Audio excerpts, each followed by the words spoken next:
Let's welcome to the show, back to the show, Republican Congressman Mark Green from Homeland Security. Sir, thanks for joining us. What did you see happen today? Thanks, Liz, for having me on. I didn't get to see much. I was in the tunnels when the commotion started upstairs, went to our secure place, locked ourselves in, and then we've just been a part of the messaging system, keeping up with what's going on. But it's been one interesting day, that's for sure. Tragic, actually.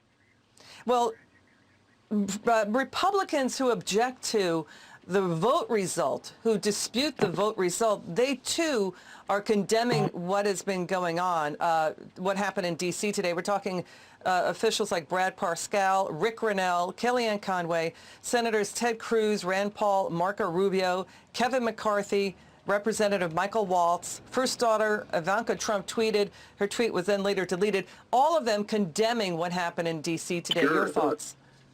Absolutely. You know, I've been very consistent on this. I denounced the Antifa storming of the Portland Federal Building, all of that mess. I denounced the riots related to the tragic death of George Floyd. I mean, that was a horrible experience with the riots.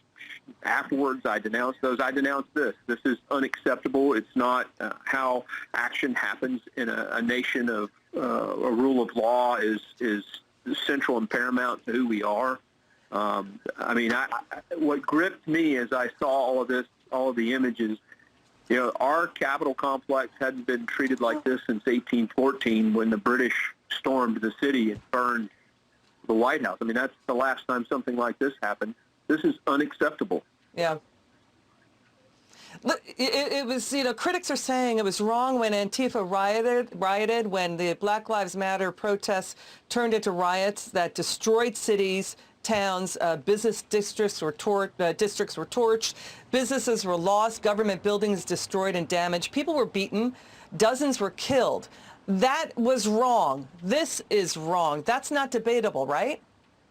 That's right. They're both very consistent message here. All of that is wrong, and I denounce any and condemn any form of rioting like that. It's unacceptable. You know, so here's what else is happening, breaking news coming in from the Hill. We're seeing state capitals in Georgia, Texas, Utah, Arkansas, Oregon, Kansas. 6 states, their state capitals are seeing protests now happening. Police are moving to protect elected officials. In Atlanta, Georgia, police escorted the Secretary of State, Brad Raffensperger, to safety. In Salem, Oregon, they burned an effigy of Governor Kate Brown.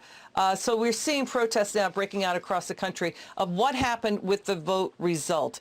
People are frustrated, clearly, and what happened with Capitol Hill descending into chaos, roundly condemned. Your thoughts? There is no doubt that this election system, when you circumvent the normal process where a legislative branch writes laws on how an election is to be conducted, and that's what happened. The executive branches wrote executive orders that changed the rules of the system, massive mail-out balloting that just ripe for fraud. We've been warning about this for months. It created a lack of confidence and a seething anger amongst the people and frustration about the election. That still has to be addressed. I mean, despite what happened today, we've got to fix our election system and make sure that people have confidence in the vote. Lots of things have got to change in order to do that. Again, we've been saying this for months, but what happened today cannot happen. Unacceptable. Yeah, to your point, what you just said, the Texas lawsuit, which wasn't even heard at the Supreme Court. That lawsuit said that Georgia the use of the absentee mail-in ballots in Georgia increased 7-fold, but the rejection rate plunged 94% for those mail-in ballots. People are frustrated about that. They're seeing what happened with mail-in ballots. They're seeing state legislatures not signing off on these mail-in ballots, but state officials, including judges, signing off on it. That's circumventing the Constitution. That is unconstitutional. People are saying that is wrong and that needs to be addressed. Senator Ron Johnson says a commission will do it. Is that enough? Well, I think today we should have heard the debate, and the frustrating thing about today, what happened today, is that we were actually debating. I mean, the point of today's objections were to debate and talk about this issue. We didn't get to do that because, obviously it was postponed because of what happened. We need to have a conversation, and yes, these things have to be fixed. My preference is, I'm a Federalist. I believe that the state legislatures ought to be compelled to fix this. But short of that, then Congress is going to have to act.